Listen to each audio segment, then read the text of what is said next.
നമ്മൾ വേറെ എന്തെങ്കിലും രീതിയിൽ ഒരാളെ വേദനിപ്പിച്ചാൽ അറിഞ്ഞുകൊണ്ട് അത് ഡെഫിനറ്റ്ലി നമ്മൾ എവിടെയെങ്കിലും ഇറ്റ് ചെയ്യും. നമ്മളെ ഇറ്റ് ചെയ്തില്ലെങ്കിൽ നമ്മുടെ മക്കളെ ഇറ്റ് ചെയ്യും, അല്ലെങ്കിൽ നമ്മുടെ കാരണം നമ്മളിന്ന് എപ്പോഴും ഈ എത്തീസ്റ്റ് മൂഡിൽ നമ്മളെ സൃഷ്ടിച്ചത് ആരാണ് എന്താണെന്നുള്ളതൊന്നും ഒരു വിശ്വാസമില്ലാതെ മാറിക്കൊണ്ടിരിക്കുകയാണ്. ഞാനത് കണ്ടിരിക്കുമ്പോൾ ആലോചിച്ചു, എൻ്റെ ഈശ്വര, എനിക്ക് ഇങ്ങനെയെങ്കിലും സിറ്റുവേഷൻ വരുമ്പോൾ ഇങ്ങനെ ചേർത്ത് നിർത്താൻ, കെട്ടിപ്പിടിക്കാനായിട്ടൊരു ഗോഡ്. നല്ല അടിപൊളിയാ, കോമഡിയാ, സെക്കൻഡ് ഹാഫ് ഭയങ്കര ഇമോഷണൽ, അടിപൊളിയായിട്ട്. എല്ലാവർക്കും ഇഷ്ടപ്പെട്ടു. നല്ലൊരു ഫീൽ ഗുഡ് ഫാമിലി എന്റർടൈനർ. അച്ഛനാണ് പഠിപ്പിച്ചത്. പടം നല്ലായിരുന്നു, ഇത് വർക്കൗട്ടോ. ഒരു ഫാന്റസി പരിപാടിയാണെങ്കിൽ പോലും അതിലൂടെ പറഞ്ഞു പോകുന്ന കാര്യം വലിയൊരു കാര്യമാണ്.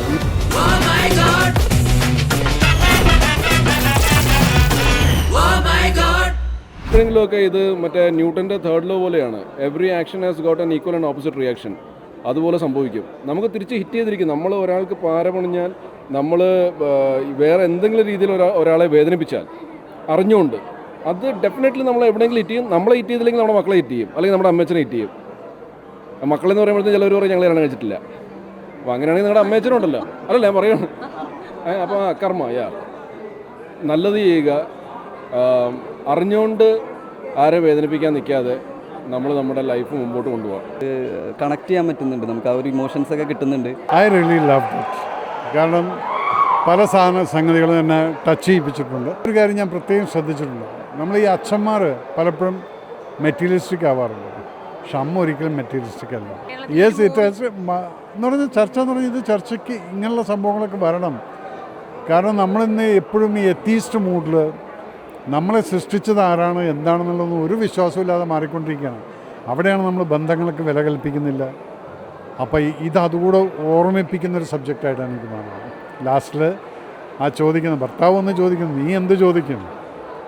അതിലെന്നിട്ട് ഭർത്താവ് പറയുന്നുണ്ടല്ലോ, ഞാൻ ചോദിച്ചില്ലടി. അത് ചർച്ചയിലുപരി എല്ലാവരുടെയും മനസ്സിലേക്ക് കയറുന്നതാണ് തോന്നുന്നത്, അല്ലേ? നമുക്ക് ദൈവവിശ്വാസം ഉള്ളവരുണ്ട്, ദൈവവിശ്വാസം ഇല്ലാത്തവരുണ്ട്. പക്ഷേ എത്രയൊക്കെ വിശ്വാസം ഇല്ലാത്തവരാണെങ്കിലും പ്രതീക്ഷ എന്ന് പറയുന്ന മനുഷ്യനുണ്ടാവും, അല്ലേ? ആ പ്രതീക്ഷയെ നമ്മൾ പല രൂപത്തിൽ ദൈവമായിട്ടും അല്ലെങ്കിൽ മനുഷ്യരിലെ സഹായഹസ്തങ്ങളായിട്ടൊക്കെയാണ് കാണുക.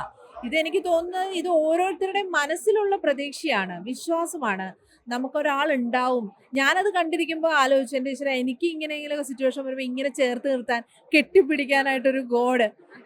ഒരുപക്ഷെ നമ്മൾ അങ്ങനെ ആ ഒരു വിശ്വാസത്തിൽ നമ്മൾ ദൈവത്തെ അങ്ങനെ കാണുക, അല്ലെങ്കിൽ ആ ഒരു വിശ്വാസം ഉണ്ടായി ചിലപ്പോൾ നമുക്കും ഇതെല്ലാം ഒരു ഉണ്ടാവാൻ തോന്നും. അതെ, എല്ലാവരുടെയും പ്രതീക്ഷകൾ അങ്ങനെയാണല്ലോ, അല്ലേ? അപ്പോൾ പ്രത്യേകിച്ച് എനിക്ക് ഈ പടം കണ്ടപ്പോൾ ഒത്തിരി കാര്യങ്ങൾ റിലേറ്റഡ് ആണ് ഇതിൽ. ഒരു പാരന്റിങ്ങിന്റെ ഒരു വലിയ സംഭവം ഉണ്ട്. അമ്മ, അച്ഛൻ, അവരുടെ വ്യത്യാസങ്ങൾ, അതുപോലെ തന്നെ മറ്റ് ആൾക്കാരെ നമ്മൾ സഹായിക്കുന്നതിനെ പറ്റിയുള്ളത്, അങ്ങനെ ഒത്തിരി മേഖലകളിലേക്ക് ഈ ഒരു സിനിമ പോകുന്നുണ്ട്. നമുക്കൊരു പിക്ക് ചെയ്യാൻ പറ്റില്ല ഇന്നതാണ് ആ സിനിമ എന്നുള്ളത്, അല്ലേ?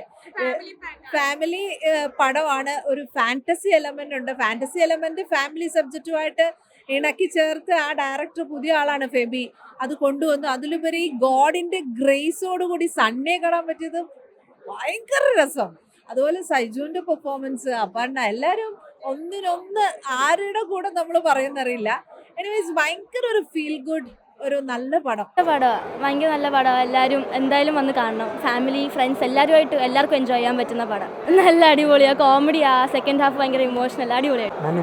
എല്ലാവർക്കും ഇഷ്ടപ്പെട്ടു. ഭയങ്കര രസമുണ്ട്. ഇപ്പം പറയുന്ന എല്ലാവരും പെർഫോമൻസ് വൈസും, ഇപ്പം സിനിമയുടെ കഥയാണെങ്കിലും നമ്മളിപ്പം ഒരു ഫാൻറ്റസി ടൈപ്പ് ഓഫ് സിനിമയാണ്. അപ്പോൾ അത് ഭയങ്കര രസമായിട്ട് ക്ലൈമാക്സ് വരെ എത്തിച്ചിട്ടുണ്ട്. ക്ലൈമാക്സും കുറച്ച് ഇമോഷണലി കണക്റ്റ് ആവുന്ന, പിന്നെ സിനിമയിൽ അവിടെയൊക്കെ കുറേ കണക്ഷൻസ് ഉണ്ട്. അപ്പോൾ അത് ഭയങ്കര രസമായിട്ട് ചെയ്തിട്ടുണ്ട്. എല്ലാവരുടെയും സൈജുവേട്ടൻ നന്നായിട്ടുണ്ട്, എല്ലാവരും അപർണ നന്നായിട്ടുണ്ട്, എല്ലാവരും നന്നായിട്ടുണ്ട്. നല്ല രസമുണ്ട് തണ്ണി ദയവായിട്ട് കാണുമ്പോൾ. കാരണം പെർഫോമൻസ് വൈസും ഭയങ്കര രസമുണ്ട്. നമുക്കിപ്പോൾ ഭയങ്കര ഓവറാക്കിയിട്ട് ചെയ്യാം, അല്ലെങ്കിൽ ഭയങ്കര സട്ടിലായിട്ട് ഭയങ്കര രസമായിട്ട് സണ്ണിച്ച് അഭിനയിച്ചിട്ടുണ്ട്. നല്ല രസമുണ്ട്. നന്നായിട്ട് നല്ലൊരു ഫീൽ ഗുഡ് ഫാമിലി എന്റർടൈനർ. കറിയുമ്പോൾ സന്തോഷിക്കാൻ പാടില്ല, പക്ഷേ ഇമോഷണലി അവർക്ക് ആ കണക്ഷൻ കിട്ടിയെന്ന് പറഞ്ഞപ്പോൾ ഭയങ്കര സന്തോഷം ഉണ്ടായിരുന്നു. അറിയുന്ന ഒരു വിജയമാണല്ലോ റൈറ്റേഴ്സിന്. അതെ, ആ ഒരു ഫീല് കിട്ടിയിട്ടുണ്ട്, ആ ഒരു സന്തോഷം ഉള്ളിലുണ്ട്. നന്നായിട്ടുണ്ട്. നല്ലൊരു കുടുംബചിത്രം, ഒരു മെസ്സേജ് ഉണ്ട്. സൂപ്പറായിരുന്നു, നല്ല രസമുണ്ടായിരുന്നു. ലാസ്റ്റ് കാര്യമൊക്കെ ചെയ്ത് അങ്ങനെ കരഞ്ഞോ? നമുക്കും കരച്ചിൽ വന്നു കേട്ടോ, നല്ല അഭിനയമായിരുന്നു. Thank you. ദൈവത്തേക്ക് പ്രാർത്ഥിക്കാറുണ്ടോ മോള്? അച്ഛനാണ് പഠിപ്പിച്ചത്. വളരെ നന്നായിരുന്നു. ഫസ്റ്റ് ആദ്യത്തെ എല്ലാരെയും ലാസ്റ്റ് കരയിപ്പിക്കുന്ന മോളാണ്. ആൾക്ക് നല്ല കരച്ചിലായിരുന്നു. സൂപ്പറാ. സെക്കൻഡ് ഹാഫാണ് ഏറ്റവും നന്നായിട്ടിരിക്കുന്നത്. ക്രാഫ്റ്റ്സ് വർക്ക് നല്ലതാണ്. പിന്നെ എല്ലാവരും അവരവരുടെ റോള് മനോഹരമായിട്ട് ചെയ്തിട്ടുണ്ട്.